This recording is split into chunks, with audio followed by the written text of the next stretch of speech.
இது மாநில பிறவி கிடையாது. நம்ம இருப்பதோ தேவ பிறவி. தேவர்களுடைய ரிஷி பிண்டம் ராத்தாங்காது என்பார்கள். அதற்கேற்ற போல் நம்மளுக்கு இரு பிள்ளை பிறந்திருக்கிறது. இந்த பிள்ளைகளுக்கு பேர் என்ன சுற்றலாம்? அருமையான பெயராக இருக்க வேண்டும். விநாயகர் பெருமானே, அருமையான பெயர் சுற்றுகிறேன். அருமையான பெயராக இருக்க வேண்டும். உலக மக்கள் வாழ்த்த வேண்டும். எல்லாரும் முதற் கடவுள் விநாயகர் என்று துதிக்கிறார்களோ அதற்கேற்றார் போலே இந்த பிள்ளைகளுக்கு பெயர் சூட்ட வேண்டும் என்றால் இந்த பிள்ளைகளுடைய பெயர்களை எந்த வேலை தொடங்கினாலும் எந்த வேலை முடித்தாலும் சுபம் லாபம் என்று இரு பெயர்கள். இந்த குழந்தைகளுக்கு பெயர் வைப்பது ஒரு குழந்தைக்கு சுபம், ஒரு குழந்தைக்கு லாபம். எந்த ஒரு விசேஷங்களும் சரி, எந்த ஒரு சுபநிகழ்ச்சியும் சரி, சுபம் லாபம் என்று ஒரு பொருளை போடுவார்கள். அதுபோல் இந்த குழந்தைக்கு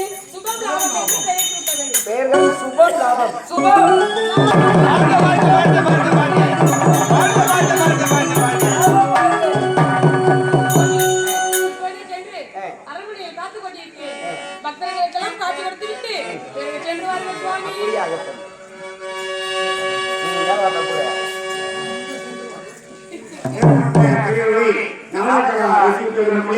இந்த ஆலயப்பட்டை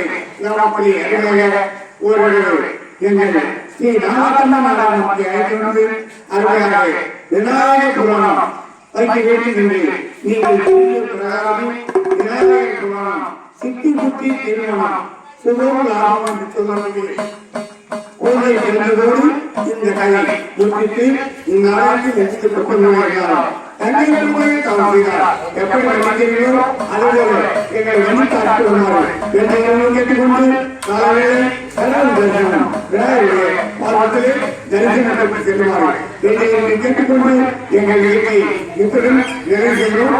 நன்றி வணக்கம். எங்கள் நாடாளுமன்ற மேலகொண்டை என்று சொல்லக்கூடிய கிராமத்திற்கு செல்கிறோம். எங்கள் மேலகொண்டை கிராமத்திற்கு சென்றிருக்கிறார்கள் என்று சொல்லுவார் கேட்டுக்கொண்டு எங்கள் வீட்டை நிகழ்ச்சியோம். நன்றி வணக்கம் வணக்கம் வணக்கம்.